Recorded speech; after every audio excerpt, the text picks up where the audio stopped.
सभी साथियों को नमस्कार है, प्रणाम है। कैसे हैं? उम्मीद करता हूं सभी लोग अच्छे होंगे। प्यारे दोस्त, बहुत सारे विद्यार्थियों का ये कहना था कि सर डीवी का एक आप वीडियो बनाइए कि डीवी में हम लोगों को क्या-क्या और किस-किस प्रकार से लेकर के जाना होगा। तो मैं आज पूरी की पूरी ऑथेंटिक जानकारी दूंगा डीवी से रिलेटेड, क्योंकि मेरा भी डीवी हुआ था, कैसे हुआ था वो भी मैं चर्चा करूंगा। और दूसरा चर्चा मैं ये करूंगा कि पहले मेरे हिसाब से आप कौन-कौन सा डीवी तैयार करेंगे, उसके बाद बोर्ड का हिसाब क्या है डीवी तैयार करवाने का, दोनों चीजों को मैं स्पष्ट बता दूंगा। बोर्ड के पेज पर ही दिखाऊंगा, आधिकारिक वेबसाइट पे, जो रेलवे का वेबसाइट है, अपना ओरिजिनल वेबसाइट है, उस पर जो अपलोड किया गया है डीवी से रिलेटेड जानकारी, वो मैं दिखाऊंगा और अपना भी दिखाऊंगा। तो सबसे पहले मैं ये बताता हूं कि आप पहले तो ये एकदम इत्मीनान हो जाइए, निश्चिंत हो जाइए कि डीवी करवाने जब आप जाइएगा तो डरने की जरूरत नहीं है।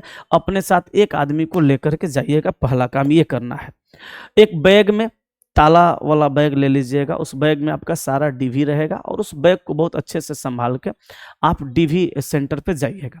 वहाँ पे बहुत बड़े हॉल होंगे जिसमें पूरी तरह से फुल्ली एसी होगा। आप वहाँ पे पहले आपको गेट पे एंट्री कराया जाएगा, रजिस्टर वगैरह में सिग्नेचर करवा के, जो भी उनका प्रक्रिया होगा, मेरा ऐसे ही हुआ था। तो आप पहले एंट्री करने के बाद आप अंदर जाइएगा, वहाँ बैठे रहिएगा, नाम पुकारा जाएगा। वहाँ ऑनलाइन ऑफलाइन दोनों तरीका से लोग रहेंगे, अधिकारी रहेंगे, वहाँ पे सब चेक कर लेंगे। डीवी कौन कौन सा आपको रेडी रखना है, तैयार रखना है, ये बात को समझ लीजिएगा। सबसे पहले हम आपको लेके चलते हैं नंबर 1 पे। सबसे पहला आपको डीवी में तैयार रखना है हाई स्कूल, जिसको हम लोग मैट्रिक कहते हैं। मैट्रिक पास है ना सब लोग, तो आप उसका मार्कशीट एक रखे होंगे, एक सर्टिफिकेट ओरिजिनल रखते हैं, ठीक है। ये दोनों डॉक्यूमेंट्स को आप रेडी रखेंगे, ओरिजिनल और जीरोक्स, ठीक है। आगे सुनिएगा। उसके बाद इंटरमीडिएट, इंटर जो किए हैं उसका मार्कशीट और प्लस सर्टिफिकेट, दोनों आप इसको रेडी रखेंगे। पढ़ने वाले विद्यार्थी सब ये पहले से निकाल के रखते हैं, ठीक है। सारे लोग निकलवा के रखते हैं, रखना चाहिए। उसके बाद आप आईटीआई हैं तो आईटीआई का ऑल सेमेस्टर का मार्कशीट और सर्टिफिकेट, और डिप्लोमा बीटेक है तो ऑल सेमेस्टर का मार्कशीट और सर्टिफिकेट। अब इसमें कुछ बच्चों का शिकायत ये रहता है कि सर आईटीआई में हमें दोनों साल के अलग अलग सर्टिफिकेट दिए गए हैं, कोई फर्क नहीं पड़ता। सर्टिफिकेट है ना, मार्कशीट है ना, उसको दोनों साल के अलग अलग दिए गए हैं तो वो दोनों देना है। अगर एक ही साल, दोनों साल का एक ही जगह एक ही दिया गया तो वही एक देना है। सेमेस्टर बाय सेमेस्टर रिजल्ट हुआ है तो सेमेस्टर बाय सेमेस्टर देना है। 4 साल 3 साल का जैसे डिप्लोमा है, बीटेक है तो 3 साल डिप्लोमा है, बीटेक 4 साल है। सेमेस्टर बाय सेमेस्टर है तो सेमेस्टर बाय सेमेस्टर। अगर एक साथ है तो एक साथ देना है। लेकिन याद रखिएगा, मैट्रिक के साथ एक, मतलब मार्कशीट और सर्टिफिकेट का एक फाइल बना लेना है। इंटर का दोनों का एक अलग फाइल बनाना है। आईटीआई और बीटेक और डिप्लोमा का अगर अलग अलग है तो अलग अलग बनाइए, लेकिन एक ही बनाइएगा। जैसे 4 सेमेस्टर है मान लीजिए आईटीआई में, तो चारों सेमेस्टर को आईटीआई के नाम से एक अलग बनाइए, क्योंकि ये सारा का सारा डॉक्यूमेंट्स अपलोड करना होगा रेलवे के आधिकारिक वेबसाइट पे ऑनलाइन। कैसे करना है आगे मैं बताऊंगा, ठीक है, उस सब मैं बता दूंगा। लेकिन याद रखिएगा, मैट्रिक का दोनों एक साथ, इंटर का दोनों एक साथ, आईटीआई का अगर एक है तो एक ही रहेगा एक साथ, और 4 सेमेस्टर है माने सेमेस्टर वाइज है तो सेमेस्टर वाइज एक साथ, अलग अलग है तो अलग अलग रहेगा। डिप्लोमा बीटेक जो भी है सब अलग अलग है तो अलग अलग, लेकिन एक साथ करना है। समझ गए बात को? अब चलिए, उसके बाद आप एडमिट कार्ड जरूर लेके जाएंगे, जहां आपका डॉक्यूमेंट्स वेरिफिकेशन होगा। वहां कौन कौन सा? CBT 1 का, CBT 2 का और साइको का, ठीक है, ये तीनों लेकर के जाएंगे। अगर मान लीजिए किसी कारणवश कोई आपका इसमें से नहीं है तो ऐसा नहीं है कि आप डॉक्यूमेंट्स वेरिफिकेशन में नहीं जाएंगे, जाएंगे। अब आप कहिएगा सर डॉक्यूमेंट्स वेरिफिकेशन में जब हम जाएंगे हमारे पास रहेगा नहीं तो हम अपलोड कैसे करेंगे? डॉक्यूमेंट वेरिफिकेशन में तो बिना हम इसमें से कोई एगो गायब रहेगा, नहीं रहेगा, भूल जाएगा तो हम चले जाएंगे। लेकिन अपलोड कैसे करेंगे? तो देखिए, जहां CBT 1 का अपलोड करने के लिए ऑप्शन दिया होगा वहां CBT 1 का अपलोड करिएगा। जहां CBT 2 का दिया होगा अपलोड करने का ऑप्शन, वहां CBT 2 का अपलोड कर दीजिएगा। और जहां साइको वाला दिया होगा वहां CBT 2 वाला डाल दीजिएगा। उतना चेक करेंगे नहीं। जब वहां जाइएगा या चेक भी करेंगे कोई दिक्कत नहीं है, वो सोचेंगे मिस्टेक है आपका। जब आप वहां जाइएगा तो उनसे कह दीजिएगा कि सर मेरा भूल गया था, तो ये बहुत बड़ा इशू नहीं होगा जहां तक मुझे लगता है। और उनको इशू करना होगा तो कर भी देंगे, क्योंकि बच्चे ज्यादा रहेंगे तो कर भी सकते हैं, उनके मूड के ऊपर डिपेंड करता है। आगे आइए 5 नंबर में, आपका आधार कार्ड एकदम रेडी होना चाहिए। जो नाम मैट्रिक के मार्कशीट में है, जो नाम इंटर के मार्कशीट में है वही मार्क्स, जो date of birth inter matric में है वही डेट ऑफ बर्थ, मतलब आधार कार्ड में कोई त्रुटि नहीं होना चाहिए, वरना आपको छांटा जा सकता है। उसके बाद आपका पैन कार्ड भी रेडी होना चाहिए। पैन कार्ड भी आप रेडी रखेंगे, आधार प्रूफ के लिए 2 चीज आपको लेके जाना है। दूसरा, आप कास्ट सर्टिफिकेट तैयार रखेंगे। फॉर्म भरते वक्त जो लगाया था वही आपको देना है, आप प्लस एगो नया देना है। जैसे कास्ट सर्टिफिकेट आप फॉर्म भरते टाइम दिए थे ना जी, कोई ना कोई बनवा के, तो फॉर्म भरे थे मान लीजिए 7 महीना, 8 महीना, 9 महीना, 10 महीना पहले, एग्जाम्पल कुछ दिन पहले भरे होंगे, अपडेट तो हमको याद नहीं आ रहा, लेकिन जब भी आप भरे थे तो उस टाइम भरे थे, वो भी लेके जाना है। एक नया भी बनवा लेना। कुछ बच्चे आए थे कर रहे थे सर ब्लॉक में पैसा मांग रहा है लोग सर्टिफिकेट बनाने का, नया बनाने का, ये सब नया बनाने का कास्ट सर्टिफिकेट, तो भैया उनका काम है, वो तो लेंगे ही। आपका काम है आपको बनवा के रेडी कर लेना है। 10 दिन में वो बनाएंगे भी नहीं, तो आपको जल्दी से पैसा वैसा दे के बनवा ही लेना है। अगर वो मांग रहे हैं तो, नहीं मांग रहे तो अच्छी बात है, ठीक है।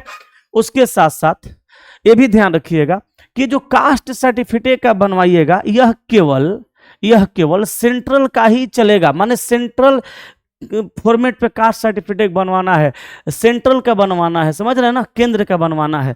यदि रेलवे फॉर्मेट में बना है सेंट्रल से तो अच्छा है, नहीं तो सेंट्रल वाला भी चलेगा। अगर आप रेलवे फॉर्मेट पर, रेलवे का फॉर्मेट आता है डाउनलोड कर लीजिएगा, रेलवे फॉर्मेट पे अगर आप कास्ट सर्टिफिकेट बनवाते हैं सेंट्रल से तो बहुत अच्छी बात है।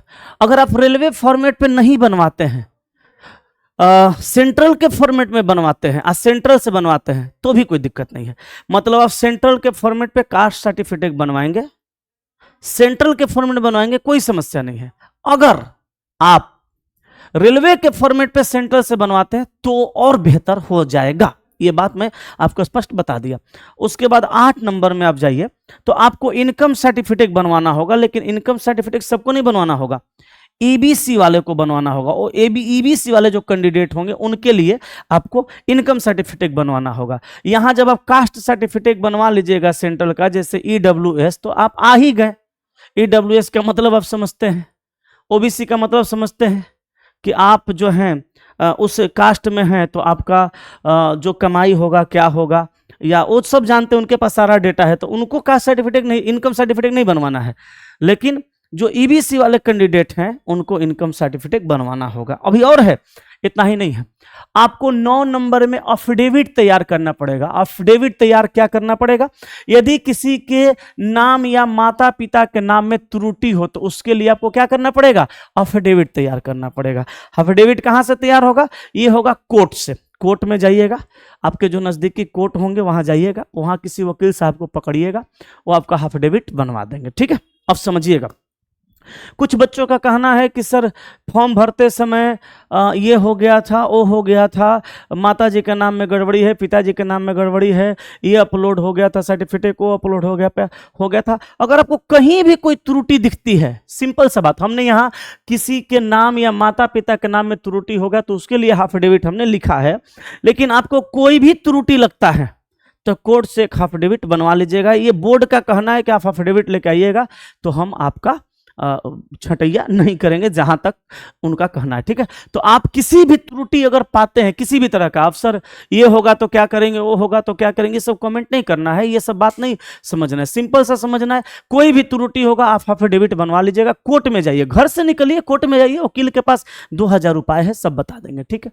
अच्छा, 10 नंबर में आप याद रखिएगा कि 6 पासपोर्ट साइज आपको फोटो लेकर के, ये बहुत सारे लोग नहीं बताए हैं, अधिकारित वेबसाइट पर भी ये चीज नहीं है, लेकिन मैं बता रहा हूं कि 6 पासपोर्ट साइज फोटो आप लेकर के डीवी में जाइएगा, और वो फोटो एकदम नया वाला जो 1 महीना पहले के अंदर बना हो, यह 1 महीना पहले के अंदर बना हो वो। अब पहले यह पुराना वाला लगता था, पहले लगता था पुराना वाला, फॉर्म भरते वक्त दिए थे, लेकिन अब नया लगेगा। अब आप ये मन में सोचिएगा कि सर फॉर्म भरते वक्त जो दिए थे वो नहीं चलेगा, नहीं, सिंपल सा बात है, पहले फॉर्म भरने वाला जो आप देते थे वही उस टाइम मांगता था, लेकिन अभी क्या मांगता है, पहले जो फॉर्म भरते टाइम दिए थे वो तो उसके पास डेटा है ही कि कैसा फोटो था आपका। अभी वर्तमान का चाहिए, तो आप एक काम करिएगा, फोटो तो भारी होता नहीं है, तो बैग में क्या करिएगा कि अभी नया फोटो 6 पीस बनवा के रख लीजिए, उस टाइम जो फॉर्म भरते वक्त देते वो भी लेके जाइए, दोनों लेके जाइए, जो मांगेंगे पेश करिए, छटना ही नहीं है। अच्छा, अब उसके बाद ये जब सारा डॉक्यूमेंट्स आप रेडी कर लीजिएगा, जैसे हमने बताया यहाँ पे कि मैट्रिक का एक अलग फाइल बनाइएगा, इंटर का अलग फाइल बनाइएगा, ITI डिप्लोमा का अलग, admit card, Aadhaar card, PAN card, caste certificate, सब कुछ रेडी कर लीजिएगा।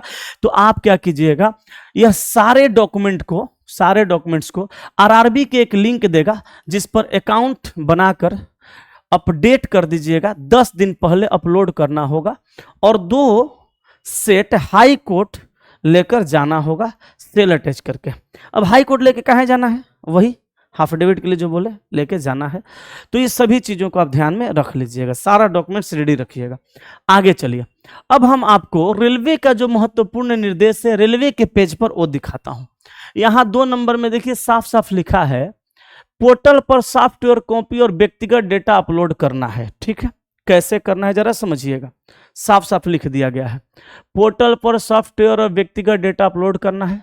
नवीनतम नया फोटो, हस्ताक्षर, पहचान चिन्ह, आधार नंबर और सभी प्रासंगिक मूल दस्तावेज जैसे शैक्षणिक योग्यता, जाति प्रमाण पत्र, अनापत्ति प्रमाण, अनुभव आदि, पीछे जो बता रहे थे ना वही सब। इसका कहने का मतलब ये अपने भाषा में कह रहे हैं कि 300 KB साइज के अंदर स्कैन की हुई PDF प्रति अपलोड करने होती। पोर्टल HTTPS, यहाँ पे सब कुछ लिखा हुआ है, का लिंक RRB के आधिकारिक वेबसाइट पर अभ्यर्थी की निर्धारित DV तिथि से 10 दिन पूर्व सक्रिय किया जाएगा। जैसे मान लीजिए आपका 23 तारीख को है, 13 तारीख को अपलोड कर दिया जाएगा। जिसका 13 तारीख को है उसका 3 तारीख को अपलोड कर दिया जाएगा। जिसका 17 को है उसका 10 दिन पहले 7 तारीख को अपलोड कर दिया जाएगा अपने आधिकारिक वेबसाइट पे। जो रांची से भरे हैं रांची, जो बेंगलोर से भरे हैं बेंगलोर से, जो अहमदाबाद से भरे हैं अहमदाबाद से, जो भुवनेश्वर से भरे हैं भुवनेश्वर से, अपलोड कर दीजिएगा। सभी निर्देश और FAQ को ध्यान से पढ़ें और दस्तावेज सावधानी पूर्वक अपलोड करें। अभ्यर्थी सर्वप्रथम अपना आधार कार्ड, पासपोर्ट आकार का फोटो, हस्ताक्षर तथा जो 2 पहचान चित्र, तिल मस्सा नहीं देना है, तिल मस्सा को छोड़ के। जैसे आप लिख दीजिएगा a mole on the left shoulder, बाएं कंधे पे तिल का निशान, नहीं, तिल मस्सा को छोड़ करके शरीर के बॉडी के हिस्से में कुछ कटा छटा है या कुछ भी आपका पहचान चिन्ह है वो देना है आपको। अपलोड करेंगे आप इसको, ठीक है, इतना चीज पहले अपलोड कर देना है किसी भी हाल में। अगर डॉक्यूमेंट्स बनाने में 1-2 दिन देरी भी है तो इसको टाइम पे अपलोड कर देना है। ये साफ साफ लिख रहे हैं, आप समझ लीजिएगा, ठीक है। अच्छा, दूसरा चीज अब आइए आगे आइए। इसके उपरांत अभ्यर्थी द्वारा अन्य आवश्यक दस्तावेज निम्नानुसार अपलोड किए जाएंगे। अब कुछ बच्चों को ये लग रहा होगा कि सर हम अपलोड कैसे करेंगे, हमसे तो नहीं हो पाएगा। आप अपने नजदीकी साइबर कैफे में चल जाइए, सब बात उनको बताइए, मेरा वीडियो दिखा दीजिए, वो समझ जाएंगे, भर देंगे वो। KB का ध्यान रखिएगा, 300 KB साइज का है तो KB के हिसाब से करना होगा, या वहां फोटो का भी KB अलग से दिया होगा, तो जो KB में दिया होगा उतना ही KB में बनाना है, ठीक है। अब देखिए A नंबर में कहा, इसके उपरांत में जब ये आधार कार्ड, पासपोर्ट आकार का फोटो, हस्ताक्षर, आप पहचान चित्र, 2 पहचान चिन्ह जब लोड करिएगा, इसके बाद में आपको क्या करना पड़ेगा, वो आवश्यक दस्तावेज निम्नानुसार। जैसे कहने का मतलब है 17 तारीख को मान लीजिए आपका DV है, 10 तारीख को लिंक दे दिया गया, तो लिंक दिया गया तो पहले आप 2 पासपोर्ट साइज अपना सर्वप्रथम अपना आधार कार्ड, पासपोर्ट आकार का फोटो, हस्ताक्षर, 2 पहचान चिन्ह आप अपलोड कर दीजिए तुरंत, और उसके बाद में ये सब करिए। क्या है, CBT1, CBT2 व CBET यानी computer based aptitude test psycho के दौरान जारी किया गया कॉल लेटर, जो कॉल लेटर है एडमिट कार्ड जिसको बोलते हैं, वो अपलोड करना है। B में मैट्रिक यानी 10वीं कक्षा का प्रमाण पत्र तथा अंक तालिका एक ही PDF फाइल में, देखिए बोले थे ना एक ही PDF फाइल बनाना है और उसी में दोनों डालना है, ठीक है, अलग अलग नहीं डालना है। C नंबर में समुदाय का प्रमाण पत्र SC ST OBC EWS बना लेना है। D नंबर में OBC एवं EWS वर्ग अभ्यर्थी अपना प्रमाण पत्र ऑनलाइन आवेदन की तिथि पर मान्य अवधि तथा वर्तमान अवधि का एक संयुक्त PDF फाइल बनाकर अपलोड करेंगे। मान्य अवधि का और वर्तमान अवधि का मतलब समझ रहे हैं। मान्य अवधि का मतलब जो आप पुराना वाला दिए थे, जो मान्य था वो वाला, जो उनका डेट होना चाहिए उस डेट के मान्य में, और दूसरा चीज वर्तमान अवधि अभी का, पीछे बताया था ना अभी तत्काल का बनवा लेना है। वो दोनों एक ही फाइल बना के, संयुक्त का मतलब एक ही फाइल बनाकर अपलोड करना है। उसके बाद आगे, यदि अभ्यर्थी के नाम, पिता के नाम, माता के नाम अथवा अन्य, देखो अन्य किसी दस्तावेज में, बोले थे ना माता पिता हम एग्जाम्पल में लिखे थे, लेकिन कह रहे अन्य किसी भी दस्तावेज में स्पेलिंग में, बर्तनी जिसको कहते हैं स्पेलिंग में अंतर पाया जाता है तो संबंधित शपथ पत्र जिसको एफिडेविट कहते हैं अपलोड किया जाएगा। ठीक है, कोई सवाल नहीं, इस वीडियो के बाद कोई सवाल ही नहीं होगा विद्यार्थी का, सारा कुछ मैं समझा रहा हूं। डिप्लोमा, डिग्री तथा सभी संबंधित अंक तालिकाएं यानी मार्कशीट सेमेस्टर वाइज है तो सेमेस्टर वाइज एक पीडीएफ फाइल में अपलोड की जाएंगी। जो कहा है वो रेलवे का बात कहा हुआ है, इससे आप इधर उधर नहीं मुकरिएगा तो बाद में सारा काबिल बनना निकल जाएगा। आगे देखिए जी में, उपरोक्त दस्तावेज के अतिरिक्त यदि कोई अन्य प्रमाण पत्र अथवा दस्तावेज प्रस्तुत करने हो तो उन्हें एडिशनल डॉक्यूमेंट श्रेणी में अपलोड किया जा सकता है। इस चीज को आप इग्नोर कर दीजिएगा, सिंपल सा बात है। अन्य दस्तावेज नहीं डालिए कोई फर्क नहीं पड़ता। अन्य दस्तावेज डालिएगा उसमें कुछ त्रुटि पाया जाएगा, हो सकता है छांट दिया जाए, इसलिए नहीं डाल सकते। ठीक है, अभी ना कि हईहो डाल देते हैं हईहो डाल देते हैं। रेलवे जितनी मिनिमम क्वालिफिकेशन पे या कोई भी विभाग जितनी मिनिमम क्वालिफिकेशन पे वैकेंसी निकालती है उतना ही जांच करती है, उससे ज्यादा वो जांच नहीं करती है। अब आप मार डाल दीजिएगा ना धुन, खेत खरियान के सब कागजाते डाल दीजिएगा, सब खतियाने डाल दीजिएगा तो क्या हो जाएगा उससे, वो सब नहीं डालना है। ठीक है, और एच में अभ्यर्थियों को परामर्श दिया जाता है कि वे सभी स्कैन की गई प्रतियां गूगल ड्राइव या पेन ड्राइव में भी सुरक्षित रखें। इसे अति आवश्यक समझा जाए बाबू, जितना आप अपलोड करिएगा इसको अति आवश्यक समझिएगा और अपने पेन ड्राइव में सुरक्षित रखिएगा। इससे क्या होगा, जब आप आगे की प्रक्रिया में बढ़िएगा, जैसे डॉक्यूमेंट वेरिफिकेशन के बाद बहुत सारा प्रोसेस होता है ट्रेनिंग का और भी कार्ड वगैरह बनाने की बहुत सारा प्रोसेस होता है, तो उसमें ये मदद करेगा, इसलिए आप इसको सुरक्षित रखिएगा। यही बात आगे अंग्रेजी में लिखा हुआ है, आप देख सकते हैं यही सारा चीज नीचे अंग्रेजी में लिखा हुआ है, तो इंग्लिश मीडियम वाले यहाँ इंग्लिश में पढ़ लीजिएगा। ठीक है, सारा का सारा लिख दिए हैं। ठीक है, बाकी इसके सिवा आपको किसी भी बात पे कंफ्यूज होने की, परेशान होने की जरूरत नहीं है। जो मुझे लगा कि इतनी जानकारी आपके लिए पर्याप्त है, हमने सारी जानकारी आपको दे दी। और भी दोस्तों को ये वीडियो भेज दीजिएगा जिनको जरूरत होगी। फिर बाकी जो समस्या होगा आप कमेंट कीजिएगा, हम वीडियो बनाएंगे। Thank you, love you.